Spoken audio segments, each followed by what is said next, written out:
right, this unit is our 1,000-pound unit. It's a XL, which means it's full extension, and it is got a rubber coating. It's a non-slip coating that goes on the top of it, and it has safety stops every 10 inches that just stops. You let that go, and it catches.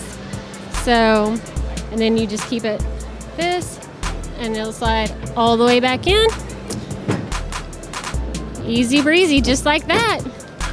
This is actually about a 30-minute install. Simple, super simple. It comes apart, the top deck comes off, it goes in with the plus nut system. You just drill the holes, pop in the plus nut, drill it right in.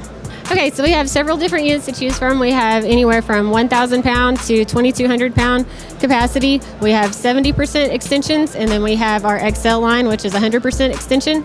And we have 1,000, 1,200, 1,500, 1,800, and 2,200 pound capacities. If you like this video, make sure you check out the rest of our product showcase series, as well as our Hot or Not series and our daily SEMA highlights.